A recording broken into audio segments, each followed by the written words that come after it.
Hello friends, welcome to our channel.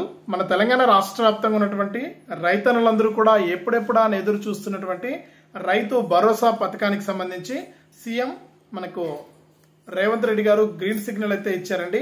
ఇక రాష్ట్ర వ్యాప్తంగా అర్హత ఉన్నటువంటి రైతులందరికీ కూడా ఈ యొక్క రైతు భరోసా పథకానికి సంబంధించి ఎకరానికి 7,500 రూపాయల చొప్పున డబ్బులు విడుదల చేయడానికి ఆమోదం అయితే తెలిపారు. ఇక ఇప్పటికే ఖరీఫ్ సీజన్ అనేది ముగిసిపోతుంది.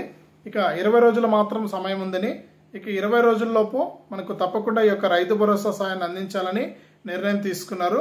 ఇక ఈ నెల 28 లేదా ఈ నెల మొదటి వారం, వచ్చే నెల మొదటి వారం నుంచి కూడా రైతుల ఖాతాల్లోకి రైతు భరోసా సాయాన్ని అందిస్తామని హామీ ఇచ్చారు. ఇక లేట్ చేయకుండా మనం ఆ వివరాలన్నీ కూడా వీడియోలోకి అయితే వెళ్ళి తెలుసుకుందాం. తప్పకుండా వీడియోను లైక్ చేయండి, తెలిసిన వాళ్ళందరికీ కూడా షేర్ చేయండి. ఇలాంటి వీడియోలను మిస్ అవ్వకుండా మీరు తెలుసుకోవాలనుకుంటే తప్పనిసరిగా వీడియో కింద సబ్స్క్రైబ్ అనే బటన్ ఉంది, నల్ల కలర్ లో సబ్స్క్రైబ్ చేసుకుని పక్కనే వచ్చే గంట పైన నొక్కి మళ్ళీ వచ్చే ఆల్ అనే గంట పైన నొక్కి ప్రతి వీడియోను కూడా మీరు మిస్ అవ్వకుండా మీ ఫోన్లోనే నోటిఫికేషన్ లేదా మెసేజ్ రూపంలో అయితే తెలుసుకోండి.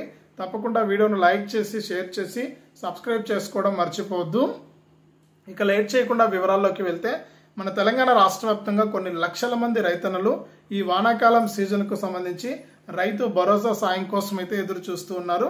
ఇక ఈ వానాకాలం సీజన్ కూడా మరొక 20 రోజుల్లో ముగుస్తుందని, ఈ నేపథ్యంలో రైతులందరూ కూడా ఈ యొక్క పథకానికి ఇంకా ఎవరైనా బ్యాలెన్స్ ఉంటే దరఖాస్తు చేసుకోవాలని, ఈ నెల 28 లేదా వచ్చే నెల మొదటి వారంలో ఈ యొక్క రైతు భరోసా కింద ఎకరానికి 7,500 రూపాయల నుంచి 10 ఎకరాలకు 75,000 రూపాయల వరకు కూడా, అది కూడా భూములు సాగు చేసేటువంటి రైతులకు మాత్రమే సహాయాన్ని అందిస్తామని కూడా సీఎం రేవంత్ రెడ్డి గారు అయితే ప్రకటించారు.